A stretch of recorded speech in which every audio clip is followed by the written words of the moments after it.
National unity کی بات کر رہا ہے, بڑی ریزنیبل باتیں کرتا ہے, اور جو گنڈا پور باہر سڑک پہ کھڑے ہو کے میڈیا کے سامنے جو بات اسٹیٹمنٹ دیتا ہے وہ اسٹیٹمنٹ کچھ اور ہوتی ہے. تو یہ جو انہوں نے بتایا کہ ہم اب تحریک چلانے لگے ہیں اور ہم بندوقیں لے کے آئیں گے, آپ کے خیال میں یہ کچھ نہیں کریں گے؟ دیکھیے تحریک کا اس وقت مجھے نہیں لگتا ماحول ہے. تحریک کے لیے آپ کو ایک کور ایشو چاہیے ہوتا ہے.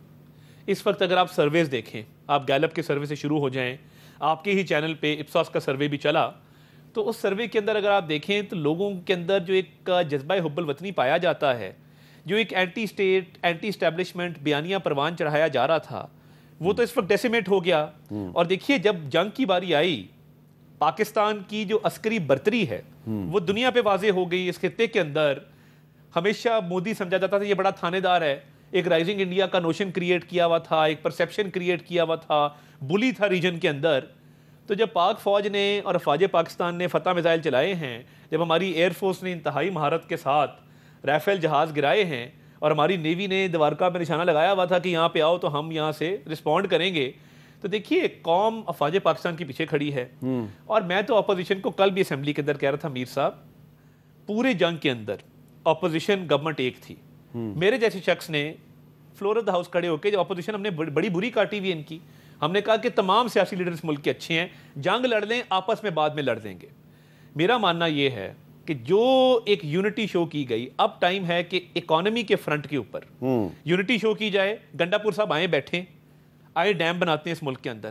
وہ والا ڈیم نہیں جو پہلے کسی نے بنانے کی کوشش کی تھی. وہ نہیں, یہ بتائیں, یہ گنڈا پور صاحب نے پچھلے دنوں ایک بند کمرہ اجلاس میں ایک ڈیم کی بات کی ہے, وہ کون سا ڈیم تھا؟ دیکھیں انہوں نے ایک تو ان کا ویو ہے کالا باغ ڈیم کے حوالے سے, گنڈا پور صاحب کا. انہوں نے کہا کالا باغ ڈیم بننا چاہیے, انہوں نے کہا, مگر انہوں نے ساتھ یہ بھی کہا کہ میں یہ سمجھتا ہوں کہ ہر صوبے کو اپنے اپنے ڈیم بنانے چاہیے, وفاق کے ساتھ بے شک مل کے بنائیں, اور پانی کے ریسورس کو سٹور کرنا اس وقت بہت ضروری ہے. پانی ہماری لائف لائن ہے. اور آپ موجود تھے, وزیر اعظم شہباز شریف صاحب نے پچھلے دنوں ایک بریفنگ میں یہ کہا کہ میں ڈیم بنانے کا حامی ہوں, لیکن کالا باغ ڈیم کنسنسس کے بغیر نہیں بننا چاہیے. دیکھیں انہوں نے یہ کہا کہ کوئی بھی ایسا ڈیم جو کنٹروورشل ہے اس کی طرف ہمیں نہیں جانا, ڈیم بننے چاہیے not at the cost of national unity. یہ ان کے ایگزیکٹ الفاظ تھے. تو میں یہ سمجھتا ہوں کہ دیکھیے بڑا پوٹینشیل ہے, دیامر بھاشا پہ کام ہو رہا ہے, محمد ڈیم ہے کے پی کے اندر, پنجاب کے اندر, سندھ کے اندر, بلوچستان کے اندر ڈیم میں بڑا پوٹینشیل ہے. تو گنڈا پور صاحب آئیں, اکانومی کو بہتر کیسے کرنا ہے, ابھی ہم نے بیٹھ کے باقی اجلاس کرنے ہیں واٹر سٹوریج کے اوپر, این ایف سی کے معاملات کے اوپر, بہت ساری باتیں ہیں جو وفاق نے صوبوں کے ساتھ مل کے کرنی ہے.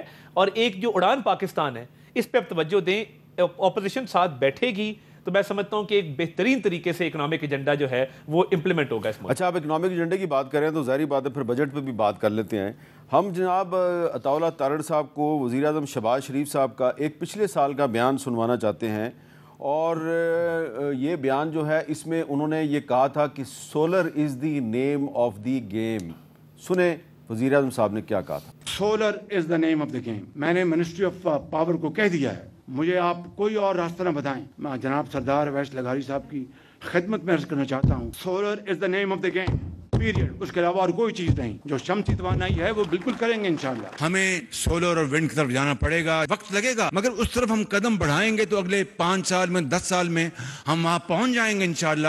پوری اسکیم ہم بنائیں کہ گھروں میں مینڈیٹری آپ لائیں, اپنے سولر پینل لگائیں گھروں میں.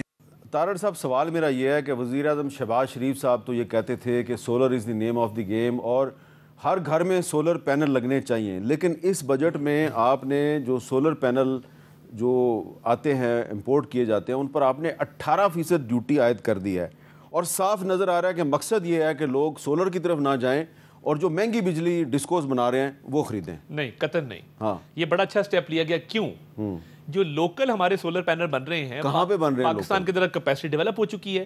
1 گیگا واٹ تک لوکل سولر پینل کراچی میں بھی بن رہے ہیں, لاہور میں بھی ڈیولپ ہو رہے ہیں, فیصل آباد میں بھی بن رہے ہیں, مختلف شہروں کے اندر اب یہ کیپیسٹی ڈیولپ ہو چکی ہے. اور 1 گیگا واٹ تک یہ اچھے سولر پینل پاکستان کے اندر آ رہے ہیں جو ہمارے بجلی کے سسٹم کے ساتھ کمپیٹیبل ہیں. تو ہم یہ سمجھتے ہیں کہ لوکل انڈسٹری کو بھائی سولر جب اتنے لگ رہے ہیں, ہم کئی دفعہ آپ جہاز پہ ٹریول کر رہے ہیں تو آپ کو نظر آتا ہے کہ پورے علاقے سولر سے چھتیں بھری ہوئی ہیں.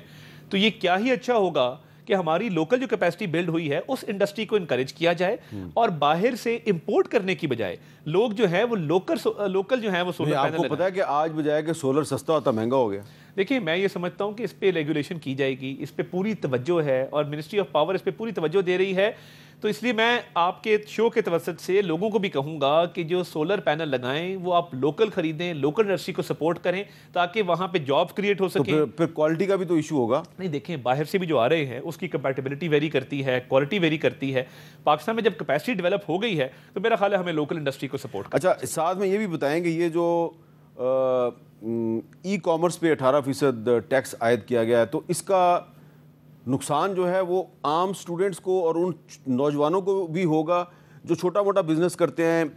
دیکھیے اس کی آبویسلی آگے جب لمٹس طے ہوں گی تو اس کے اندر عام جو صارف ہے اس کو اس کا قطعاً نقصان نہیں ہوگا. اور دیکھیے ایک پاکستان اب کیش لیس اکانومی کی طرف جا رہا ہے، اس کے اندر مزید انسینٹیو بھی دیے گئے ہیں کہ پاکستان کو کیش لیس اکانومی بنانے کے لیے اس کو مزید انسینٹیوائز کیا جائے، لوگوں کو انکریج کیا جائے. تو آبویسلی جو بڑے بڑے آرڈرز پلیس ہوتے ہیں، بڑی فرمز ہیں، کمپنیز ہیں، ان کو آبویسلی اس پہ زیادہ ٹیکس دینا پڑے گا، بٹ انڈیویجول کسٹمرز کے اوپر اس کا وہ امپیکٹ. لیکن میرے پاس یہ وزیر خزانہ صاحب کی تقریر ہے جو انہوں نے کل قومی اسمبلی میں کیا ہے. اس تقریر کے صفحہ نمبر 40 پہ صاف لکھا ہوا ہے کہ یہ آن لائن کاروبار جو ہے اس پر اس لیے ہم ٹیکس لگا رہے ہیں کہ ریٹیلرز کو نقصان ہو رہا تھا، تو ریٹیلرز کو نقصان سے بچانے کے لیے کیا گیا ہے اور ریٹیلرز پر کوئی نیا ٹیکس عائد نہیں کیا گیا اس نئے بجٹ میں. دیکھیے جو فائلرز اور نان فائلرز کا فرق ہے، سب سے پہلا ٹارگٹ اس گورنمنٹ کا یہ تھا کہ ریٹیلرز کو ٹیکس نیٹ کے اندر لایا جائے.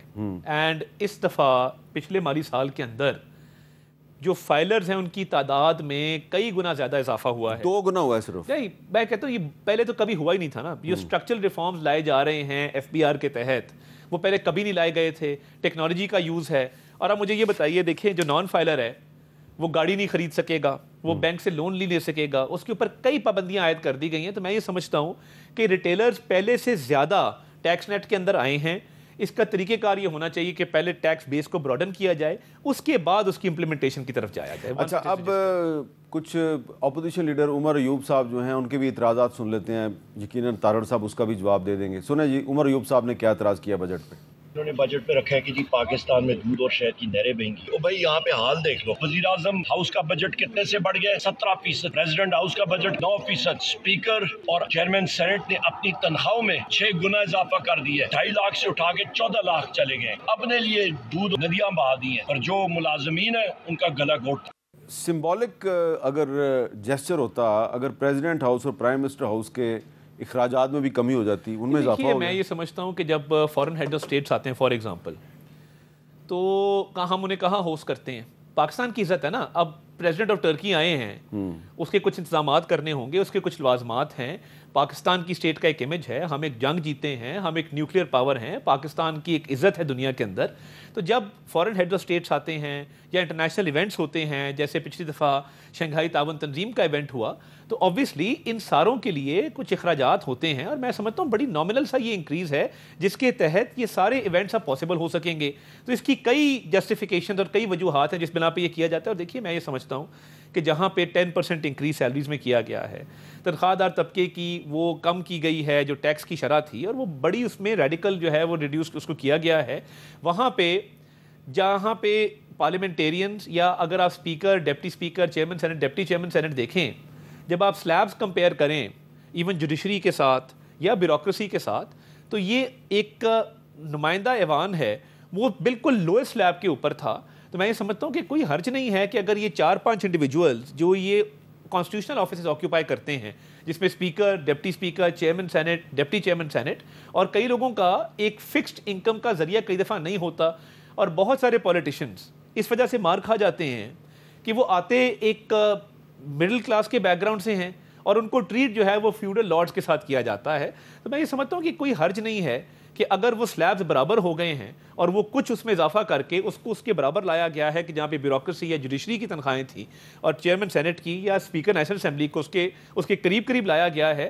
تو میں سمجھتا ہوں یہ بالکل اس کا اوور آل بجٹ کے اوپر بڑا نامنل سا افیکٹ آئے گا. اینڈ اوور آل اگر آپ ریلیف کے اوپر دیکھیں تو یہ اتنا ریلیف پچھلے 4 بجٹ کے اندر نہیں دیا گیا جتنا سیلریڈ کلاس کو اور اوور آل ایگریکلچر سیکٹر کو بھی دیکھیں کہ کوئی نیا ٹیکس امپوز نہیں کیا گیا. اینڈ ڈبل فائدہ یہ ہوا ہے کہ جہاں 10% انکریز سیلری میں ہوا ہے وہاں کمی جو ہے وہ ٹیکس کے اندر بھی کی گئی ہے. تو یہ میں سمجھتا ہوں کہ ایک ڈبل بینیفٹ ہے. اچھا لیکن سنیں وزیر خزانہ صاحب کو منی بجٹ کے حوالے سے سوال کیا گیا، انہوں نے کیا جواب دیا؟ جو فائنانس بل آیا ہے اس میں ٹیکس قوانین ترمیمی بل جسے پارلیمنٹ اور بزنس کمیونٹی پہلے ہی مسترد کر چکی ہے اس کو آپ نے فائنانس بل کا حصہ بنا دیا ہے. اب آپ یہ اندیا دے رہے ہیں کہ اگر یہ منظور نہ ہوا تو پھر ہم 400-500 ارب روپے کا ایک منی بجٹ لے کر آئیں گے. تو یہ کس طرح کی ٹیکس پالیسی ہے؟ انٹرپریٹیشن بالکل ٹھیک ہے. میں دوبارہ وہی بات کروں گا کہ اگر یہ انیبلنگ پروویژنز ہمیں نہیں دی گئیں تو ہمیں یہ ایڈیشنل ٹیکسز لگانے پڑیں گے. جی 400-500 ارب روپے کا نیا ایک منی بجٹ آئے گا. دیکھیں لاسٹ ایئر بھی منی بجٹ کی بہت بات ہوئی. الحمدللہ آپ نے دیکھا پچھلا پورا مالی سال شرطیں لگتی تھی, ابھی منی بجٹ آیا جی, اب اتنا شارٹ فال ہو گیا, یہ فروری میں آیا جی, مارچ میں آیا جی, اپریل میں آیا جی. جو فائنانس منسٹر صاحب بات کریں وہ کیا کر رہے ہیں؟ وہ کہہ رہے ہیں کہ مقننہ کو کچھ لیجسلیشن کرنی ہوں گی, انیبلنگ پروویژنز دینی ہوں گی نئی ٹیکس کلیکشن کے لیے اور ٹیکس کے اسٹرکچرل ریفارمز کے لیے, ٹیرف اسٹرکچر کے لیے.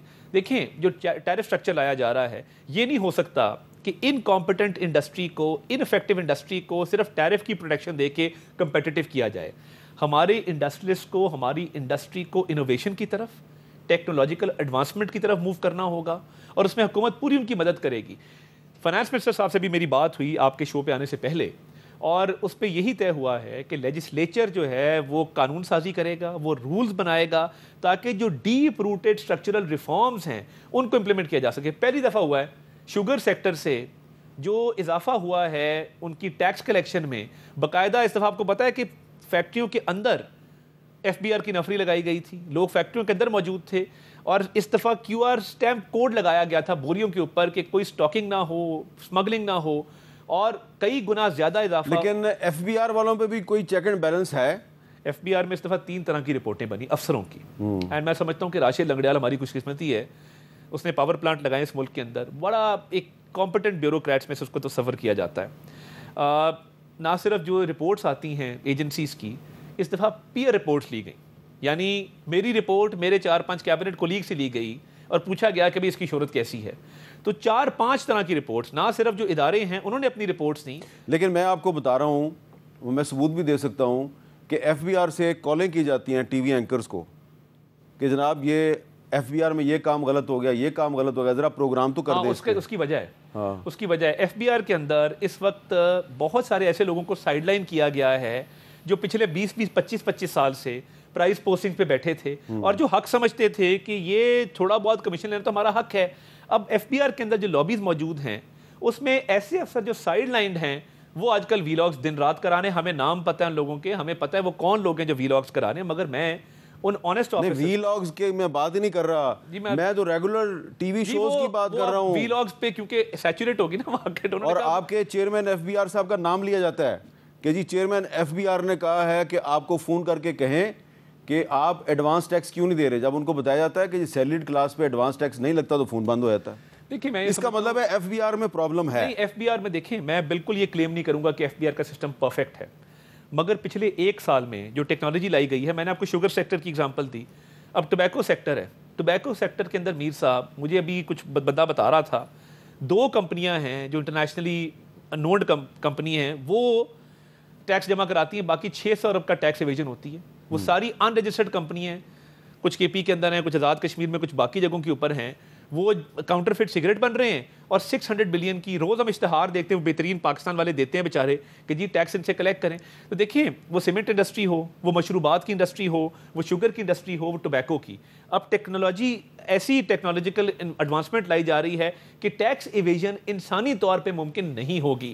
اے آئی مشین بتائے گی کہ جی یہ اتنی ٹیکس ایویژن ہو رہی ہے. اور اس دفعہ جو ہاپر سسٹم لگا اور وہاں پہ باقاعدہ کیو آر سٹیمپ لگا شوگر میں, آپ دیکھ لیں ٹیکس کی شرح میں اتنا اضافہ ہوا ہے کہ شوگر انڈسٹری سے باقاعدہ طور پہ ٹیکس زیادہ کلیکٹ کیا گیا. اور جو کہا جا رہا تھا ابھی شارٹیج ہوگی جی, قیمتیں اوپر جائیں گی, وزیر اعظم نے آپ کو پتہ ہے انہوں نے ٹاسک فورس بنائی, قیمتیں اوپر نہیں جانے دیں, پھر اس کے بعد نہ ہی شارٹیج کی منی بجٹ نہیں آ رہا. منی بجٹ انشاءاللہ تعالیٰ کسی صورت نہیں آئے گا, لاسٹ ایئر بھی نہیں آیا تھا, اب بھی نہیں آئے گا. یہ جو بات کی جا رہی ہے یہ 400-500 ارب یہ کلیکٹ کیا جائے گا تھرو انیبلنگ پروویژنز اور لیجسلیشن. اور آخری بات, منی بجٹ بھی نہیں آ رہا اور علی مین گنڈا پور ہتھیار اٹھا کے اسلام آباد کی طرف بھی نہیں آ رہا. دیکھیں علی امین گنڈا پور کو کہوں گا کہ کتابیں اٹھا کے اسلام آباد آئے. اچھا کتابیں لائے کہ ڈیم کیسے بنانے ہیں, کتابیں لائے کہ اکانومی کو کیسے آگے لے کے چلنا ہے, کتابیں لائے کہ جو میری KPK کی دھرتی پریشیس سٹونز اور جیمز پروڈیوس کرتی ہے اس کو میں نے ایکسپورٹ کر کے بلینز آف ڈالرز کا زر مبادلہ کیسے کمانا ہے, میں ہار لے کے یہاں ڈی چوک میں اس کو ویلکم کروں گا. بہت بہت شکریہ عطا اللہ تارڑ صاحب, ہمارے سے بات کر رہے تھے. اور ایک بریک کے بعد اب ہم آپ کی ملاقات ایک ایسی شخصیت سے کرائیں گے جو کہ ایک غیر ملکی کمپنی میں ماہانہ کروڑوں روپے کی تنخواہ لیتے تھے, لیکن انہوں نے وہ نوکری چھوڑ دیا اور وہ حکومت کا حصہ بن گئے ہیں اور حکومت کو ایڈوائز کر رہے ہیں کہ پاکستان کی اکانومی کو ترقی کیسے دینی ہے, وہ کامیاب ہو سکیں گے نہیں ہو سکیں گے, انہی سے پوچھیں گے وقفے کے بعد.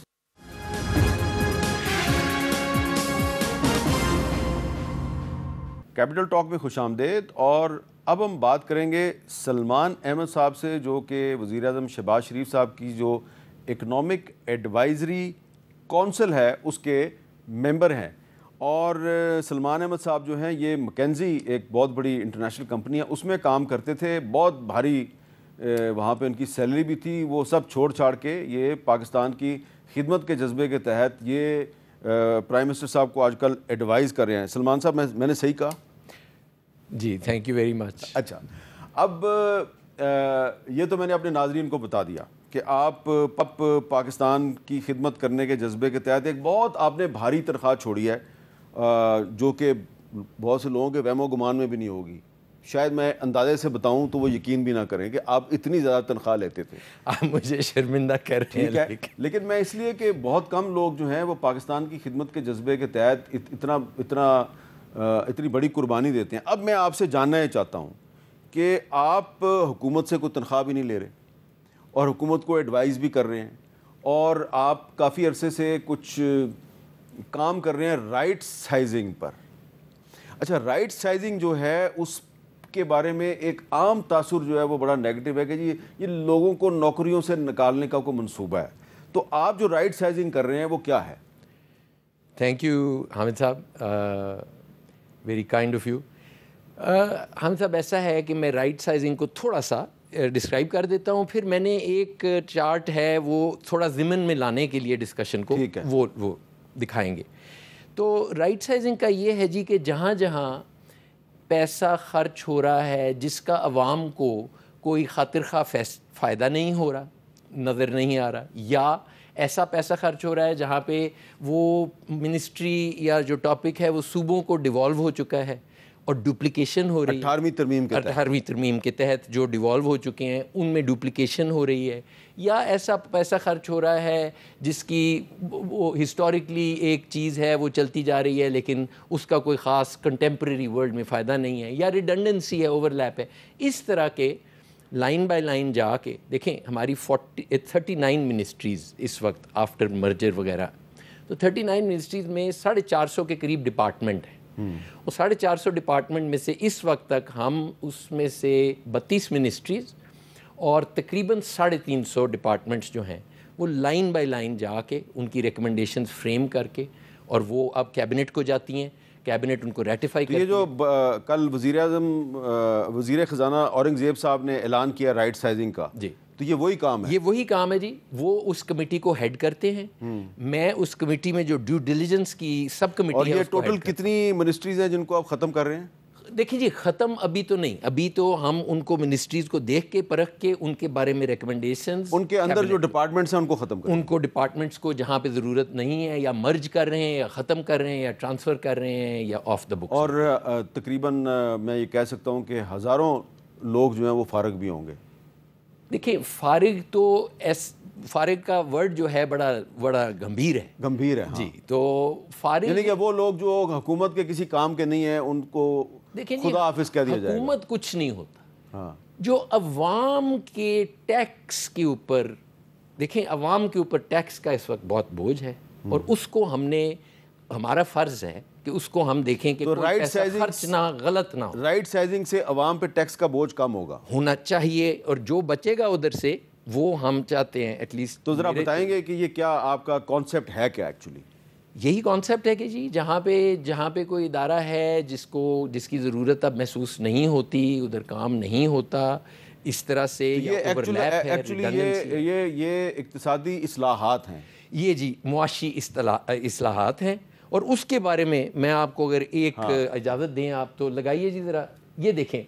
یہ دیکھیں سر, یہ پائیدار معاشی ترقی کا سفر ہم نے اس کا ٹائٹل, یہ شروع لیفٹ میں نیچے سے دیوالیہ پن سے نجات سے شروع ہوتا ہے. ہر وقت ہم دیوالیہ ہوئے ہوتے ہیں, ادھر سے ہم نجات لیتے ہیں, کوئی IMF کا پروگرام ہوتا ہے ادھر سے ہم موو کرتے ہیں. معاشی اصلاحات, یہ آپ نے جس کا ذکر کیا, اس کے آگے پھر معاشی استحکام آتا ہے, اس کے آگے سرمایہ کاری ہونی ہوتی ہے, اور پھر ہم دیرپا اور جو پائیدار معاشی ترقی, ٹھیک ہے نا جی, یہ سفر ہے. ہم ذرا آگے چلیے جی, ایک اگلا دکھائیے اس کا.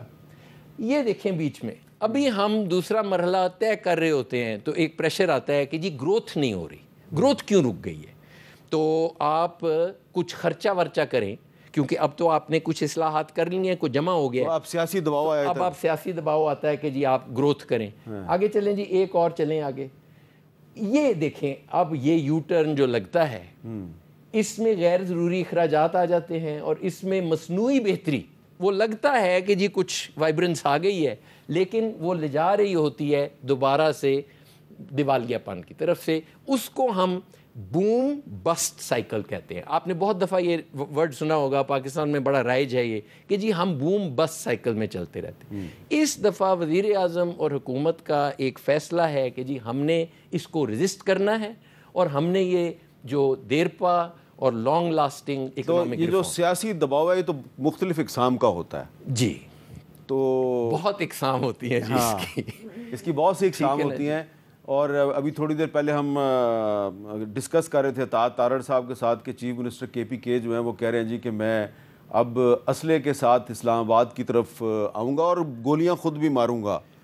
تو اس طرح کا دباؤ بھی ہو سکتا ہے. خدا نہ خواستہ جی, یہ تو سیاسی دباؤ سے اوپر ہے پھر.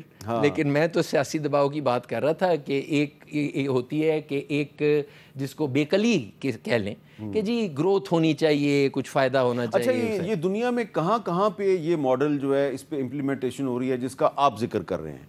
دیکھیں, یہ جو رائٹ سائزنگ ہو رہی ہے, دو جگہ تو بڑی فیمس ہو رہی ہے. ایک ارجنٹینا میں, حویر ملی جو پریزیڈنٹ آف ارجنٹینا ہیں, انہوں نے اس ماڈل کو لے کے کیا ہے کہ جی ہم نے اکانومی کو کھولنا ہے, اور ہم نے اس کے اوپر سے یہ جو بار ہے یہ ہٹانا ہے تاکہ اکانومی خود اپنی وائبرنس کی طرف, اور انہوں نے بہت ریفارم اور ریسٹرکچرنگ کی ہے. اس کے بعد آپ نے سنا ہوگا کہ ڈونلڈ ٹرمپ اور ایلن مسک, وہ ڈوج کے جو وہ بنی تھی, اب وہ کچھ ان کی تعلقات آپس کے باہمی خراب ہو گئے. رائٹ سائزنگ پہ لڑائی ہوئی ہے؟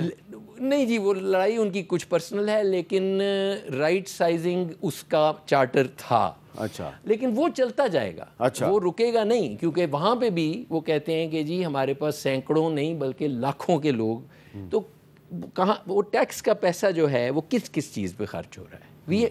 ہم اکاؤنٹیبل ہیں جی ایک پیسے کے, کہ ٹیکس کا پیسہ ضائع نہیں ہونا چاہیے. وہ بڑے خون پسینے کی کمائی ہوتی ہے ٹیکس پیئر کی. بالکل ٹھیک ہے, we owe that to the taxpayer. اور یہ تیسرا ملک پاکستان ہوگا. دیکھیں, ہم اس کے اوپر بڑی ایک تقریباً سال ہو گیا اس پروسیس کو چلتے ہوئے. جو ریکمنڈیشنز ہیں وہ کیبنٹ کے پاس ہیں, اور وہ ریٹیفائی ہو, ریکمنڈیشنز دے دی ہیں کیبنٹ, وہ 10 منسٹریز کی چلی گئی ہیں. اب ہم ہر کوئی 4 ہفتے میں 5 یا 4 منسٹریز کی ریکمنڈیشنز بھیج دیتے ہیں. تو 10 منسٹریز کی ریکمنڈیشن گئی ہے کہ یہ 10 منسٹریز کو ڈیوالو کر دیں. نہیں جی, اس میں سے کچھ چیزیں, کچھ ڈپارٹمنٹس بند ہو جائیں گے, کچھ ڈپارٹمنٹس سکڑ جائیں گے, کچھ ڈپارٹمنٹس جو ہیں ان کی ضرورت نہیں ہے, کچھ ڈپارٹمنٹس جو ہیں ٹرانسفر ہو جائیں گے. اس طرح سے کوئی آپ ایگزامپل دیں گے, کوئی مثال کے طور پہ کوئی ایک بڑا ڈپارٹمنٹ جو آپ کے خیال میں جس کی کوئی ضرورت نہیں ہے, فیڈریشن میں کوئی ضرورت نہیں ہے؟ سر یہ تو دیکھیں, یہ اب پبلک ایک فورم ہے, اس کے اندر آپ کہہ دیں, آپ کو پتہ ہے یہ ہر ایک چیز جو ہے بڑی سینسٹیو ہے, آپ پھنس جائیں گے جی. تو وہ پھر اس طرح نہ ہونا کہ وہ پہلے ہی. میں پھر ایک بریک لے لیتا ہوں جی, بریک کے بعد دوبارہ ملتے ہیں.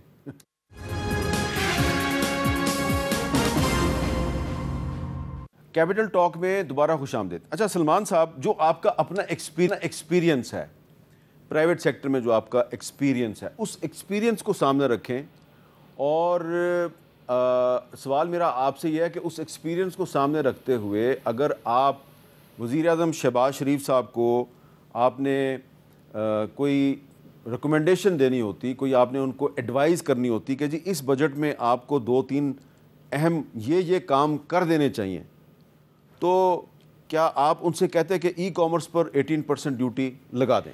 سر دیکھیں بجٹ کا ڈاکیومنٹ جو ہوتا ہے 450 صفحوں پہ مشتمل ہوتا ہے، تو ابھی 24 گھنٹے ہوئے ہیں، اس کے اندر کئی لکوناز ہوں گے، کئی زیر زبر ہوں گے، اور ابھی تو فائنلائز نہیں ہوا، اس کے اندر کافی ایڈجسٹمنٹس ہوں گی۔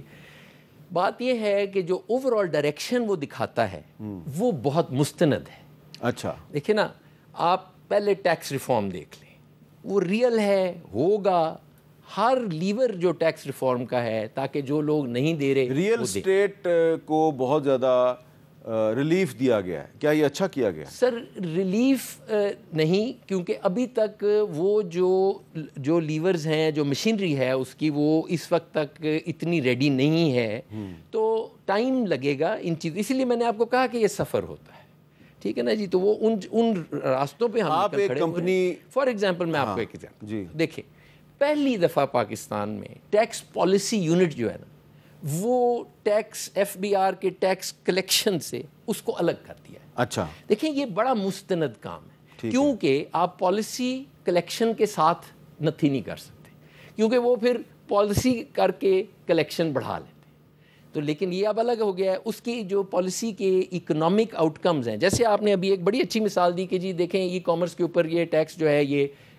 مثبت ہے، اچھا ہے کہ نہیں ہے، یہ جو ڈبیٹس ہیں یہ پالیسی یونٹ میں ہوں گی، پالیسی یونٹ میں ان کی اکنامک آؤٹ کمز کو کیلکولیٹ کیا جائے گا، اور جو ملک کے لیے بہتر ہوگا وہ ہر چیز ایک بیلنس اور ججمنٹ بہت سے ہوتی ہے۔ اکنامک ایکسپرٹس یہ کہتے ہیں کہ جی جو ریئل اسٹیٹ کا جو بزنس ہے جی اس میں آپ کی انڈسٹری جو ہے وہ تو فروغ نہیں پاتی، امپلائمنٹ بھی پیدا نہیں ہوتی، تو یہ یہاں پہ جا کے جو پیسہ ہے وہ پارک ہو جاتا ہے، اس میں کوئی شک نہیں۔ تو پھر اس کو اگر آپ ریلیف دے رہے ہیں تو اس کا تو بالکل سر دیکھیں، ایک خاص جو کمیونٹی ہے اس کو فائدہ پہنچا رہے ہیں آپ۔ سر دیکھیں ریلیف اگین میں اس کی جو شقاق ہیں جو اسپیسیفکلی اس کے اوپر ہیں، میں اسٹڈی کر کے اس کے اوپر we can have a discussion, لیکن پہلی دفعہ یہ جو کئی چیزیں ہوئی ہیں، فار ایگزامپل اب یہ ہے کہ نہ دہندگان جو ہیں وہ گاڑی اور پلاٹ نہیں خرید سکتے، that in itself is a deflator, ٹھیک ہے نا جی۔ وہ وہاں پہ جو پارکنگ بنی ہوئی ہے اس کی ڈیفلیٹنگ ہے یہ کہ آپ ادھر سے پیسہ اتنا نہ ڈالیں اور آپ جو ہے پروڈکٹیو اکانومی میں اس پیسے کو اور گروتھ اکانومی میں لے کر آئیں۔ تو یہ چیزیں جو ہیں، گاڑی جو ہے وہ صحیح طرف چل رہی ہے، اس کو ہمیں ٹائم دینا ہوگا، تھوڑا سا صبر کی ضرورت ہے، بیکاز ہر دفعہ وہ میں ہیزرڈ یہی ہے کہ تھوڑی سی ابھی تھوڑا سا فروغ پایا ہے تو دنیا جا رہی ہے جی ڈیجیٹائزیشن کی طرف، آرٹیفیشل انٹیلیجنس کی طرف، تو اس صورتحال میں آپ کیا مشورہ دیتے ہیں پبلکلی؟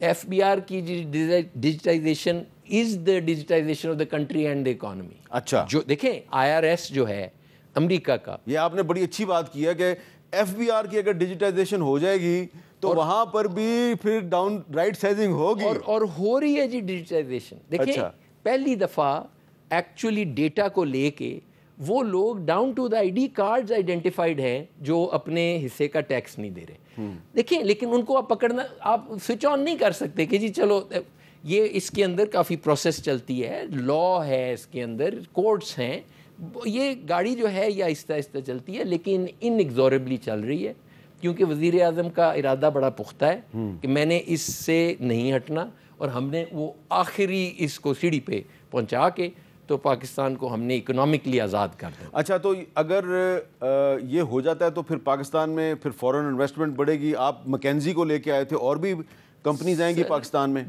پاکستان میں انویسٹمنٹ کی بہت اپرچونٹی ہے، دیکھیں کیونکہ ہم اپنی پوٹینشیل سے نیچے ہیں، اسی کو اپرچونٹی کہتے ہیں کہ پہلے تو آپ کسی چیز کو اپنے پوٹینشیل پہ لے آئیں، اس میں لوگوں کے پیسے بنتے ہیں، ریٹرن آتا ہے، انویسٹمنٹ آتی، تو وہ بہت ہم نے بس یہ جو خدشات ہیں نا لوگوں کے وہ دور کرنے ہیں کہ جی یہ پھر وہی کریں گے، پھر یہ غیر ضروری اخراجات میں پڑ جائیں گے، پھر یہ گرینڈزمنٹ میں لیکن آئی تھنک دیٹ بہت میچورلی اور رسپانسبلی اس دفعہ کام ہو رہا ہے، اور باقی تو اوپر والے کے ہاتھ میں ہوتا ہے۔ چلیں ہم دعائی کر سکتے ہیں کہ اللہ تعالیٰ جو ہے وہ آپ کو آپ کی اچھی نیت کا پھل دے، thank you and best of luck for you. Thank you Hamid صاحب۔ اور اگر ایف بی آر کی ڈیجیٹائزیشن آپ کر دیتے ہیں تو یہ پاکستان پہ یہ ہو رہی ہے جی، بہت بڑا احسان ہوگا۔ آپ آئیں، ہم آپ کو وہاں پہ ٹور دیتے ہیں۔ چلیں بالکل جی، ہم آ کے دیکھیں گے. بہت بہت شکریہ, مجھے دیجیے اجازت.